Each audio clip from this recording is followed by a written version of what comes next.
volume 0%. Good afternoon, and welcome to More Than Meets the Eye. I'm your host, Blind Prime, and for today I bring you Power Rangers Season 2, the Red Dragon Zord. Here the Red Dragon Zord is in his crazy snaky glory. He is a awesome serpentine style dragon from Eastern cultures. And yeah, we're going to talk about him. We're going to do something different than the Season 1 Zords. I'm going to discuss the Red Dragon Zord today and explain to you how to transform him into his modes tomorrow. And then next weekend, we're going to bring out all of the four other Zords, the Black Lion, the Yellow Griffin, the Blue Unicorn, and the Pink Phoenix. And then we'll do the Thunder Megazord next week. But I tried to do both this guy and the Thunder Megazord, and the video kept going above 30 minutes, and I decided, well, if I split it in half, then I just got two 15-minute videos. And that's exactly what we're going to do today. If you like what you see here, and you want to help me raise awareness for the blind through alternative means and methods, please go below and like, subscribe, and share. Thank you very much. And without further ado, let's get into the Red Thunder Zord. The Red Dragon Thunder Zord.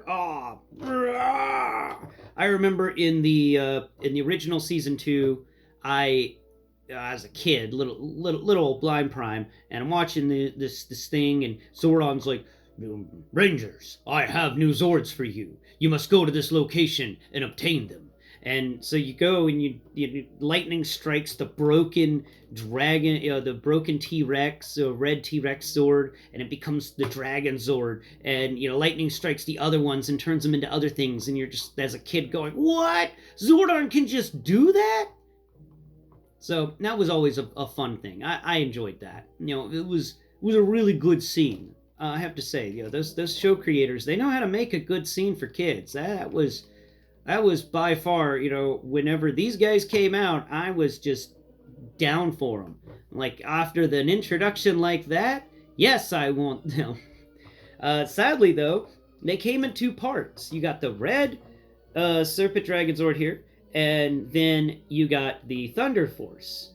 And I think it was called the Thunder Force, but that's the other four. And they were in two sets, and my parents didn't want to do that. So I never got the second season Zords. All I got was the White Tiger Zord. I was always upset by that because I never got to make him into his awesome mode. So let's discuss Red now. And the Red Dragon Zord here's he's not as big as the Green Dragon Zord, that's for sure. But he does have some really cool things, like definitely more poseable. I've got him doing all sorts of things with his little legs here. You can pick his legs up and stuff. He's actually really neat. So we'll measure him, and then we will talk about it. So first off, we'll measure him legs to legs. Here we go. We'll spread his legs out a bit more. There we are. And you go there. Okay, cool. And legs to legs, back legs to the front legs. Okay, there we go. And that is, wow. That is 1, 2, 3, 4, 5. So 5 minus 32 is 27. So there you go. He's 27 studs from foot to foot.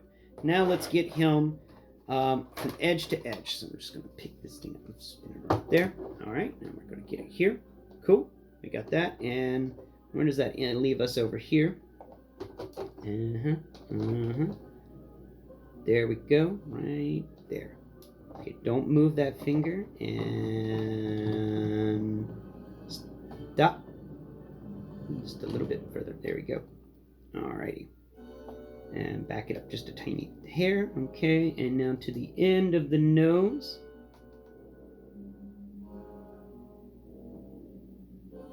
There we are. Alright, I got it measured out. So this is 8. 8 subtracted from 32 is, of course, 26. So he is, 24. So he's 24 studs long. And 24 plus 32. My bad. 24 plus 32 equals 56. So he's 56 studs long from tail to nose. That is a long dragon.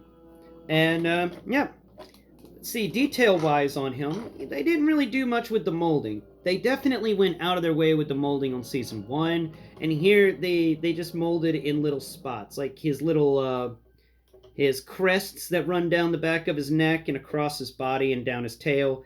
Those are all molded. Even the one in the center is molded, and that's pretty nice. There's not any like textured molding of scales, nothing like that. It's just flat molding with stickers. For the most part, it's smooth and flat. I mean, it's definitely good plastic.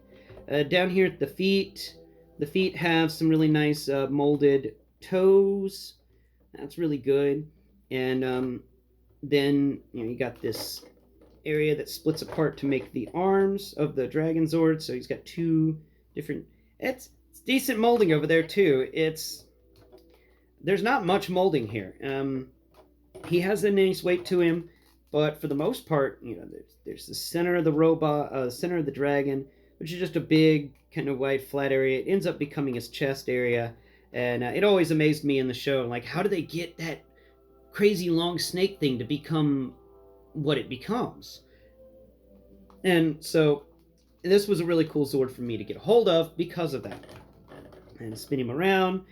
He doesn't really have much. His tail's just a tail. I mean, it is also one of his feet. And then his head is a different story. They actually went out of their way with this head. This is a good head sculpt. And I like its crazy Chinese dragon eyebrows. You can lower them straight down because they're posable. So you can pretend that he's a reincarnation of the samurai swordsman from Kill Bill Volume 2. He had the crazy eyebrows. I absolutely love that dude's eyebrows. Freaking awesome eyebrows. Or you can set them back so that they, flow with the rest of the dragon. The dragon's eyes can be felt in there. They did a good job molding that. And he's got a nice mouth to him.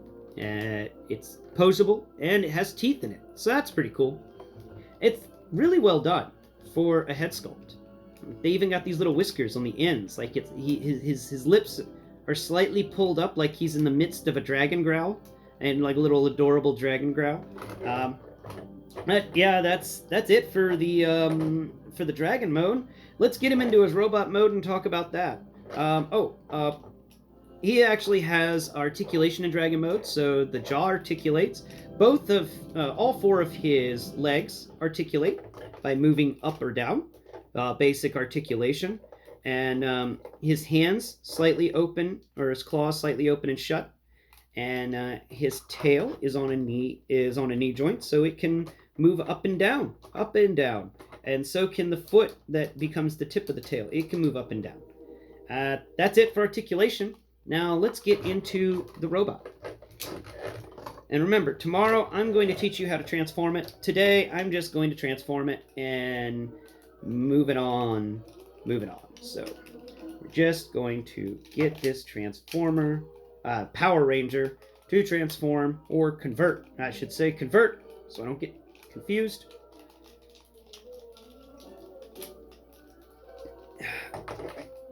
His leg joints are a bit stiff, but then again, he is old, and Dragon's copy here has a few little problems with it, but those are just problems from age. This is an old toy. Alright, and then we spin that around, and this has been heavily played with, you can tell. There's some parts to move around here. It's actually not a bad transformation, and it's decent for, what it is, and the fact that you get so much articulation with it. That's the amazing bit. And there's so many ratchets going on in here. So many ratchets. And I have to say, I really like all these ratchets. It does help keep the figure's joints stronger for longer. And, alright, and that goes like that. Cool. And there we are. Maybe it's supposed to be, like that. Yeah, that makes more sense. Okay, and then this part folds like that. Just chills out on the back. And now the head. And we do the head. Boo, boo, boo. Now, these Zords didn't hang around as often, as much as I would want. They got rid of them pretty quickly in the show. I can't remember exactly how many episodes these guys were in, but I do know that it was they moved on quickly to another set of Zords, and I think the next set of Zords down the line were the ones Rita Repulsa gave them, but I'm not sure. All right, and there you go. There you have it. That his head's in there. Yay! All right, now let's give him his crouch guard and his staff. First, his crouch guard. Let's go ahead and put that in there. Yeah, you don't want to get kicked in the crotch, man. You need that. You need that yield sign of protection. Give him that yield sign. Where's the connector points? Oh, they're there. Cool, cool, cool. Get in there. Oh, they went up here. My bad. My bad. There it is. Okay. Put the head back. All right, cool. Oops. I forgot where his crotch guard went. Okay. So let's talk about his articulation, and then I'll give him his toys. He can move his arms up and down, like side to side. His elbows bend only 90. His arm moves up and down. It gets the 360 rotation there. And the claws can open and shut slightly. And they get 2 ratchets on the claw. So that's not bad. He has knees, which is cool. And he's got some foot moving up. You know, the feet can move up and down. This is whoa. This is loads more articulation than we saw in season 1. So much more articulation than we saw in season 1. And, you know, these guys only go up from here. Every season after this, the articulation gets better and better with these guys. They figure it out more and more. And I love that. Now, you can spin his... See, the only problem with this dude is that his wrists don't spin. So, in the way the claws are set up, if you want to give him his stick, which there used to be more stick, but apparently Dragon's dog had a field day with 1/2 of the stick. And there we go. And, yeah, this is the Red Dragon Zord. Now, we'll talk about him with how he feels. He's got a really nice chest. The dragon head folds over nicely to make a really good chest emblem. And he's got very smooth shoulders that come down to his dragon feet, which become his arms. And he's just set that down. The ridges that were down the back of the dragon go on the front of the legs. And when you spin him around, he's got a very clean back. His backpack is very small. All mecha that transform have backpacks. And this backpack is very tiny. I really like that. This is a very clean and concise design that's just, it pops. It pops. Even to my hands it pops. So, I'm giving him his staff again. There we go. I have to say, you can't really go comparing season 1 to season 2 because of the jump in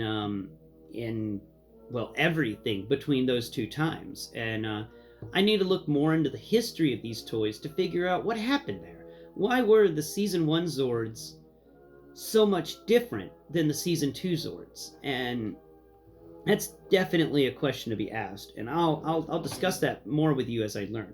But to finish this video out, we're going to bring out the chariot, the Thunder Force chariot, and bring it over here.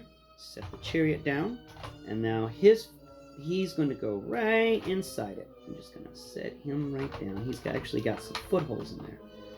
Oh, yep. Good thing about being blind is I can generally feel my way to something. All right, and there we go, guys. There is the Red Dragon Zord, transformed from Dragon Mode to Warrior Mode. I hope you've enjoyed the show, and please tune in next Prime, tomorrow, where I will be teaching you how to transform this guy from his Dragon Mode to his Robot Mode.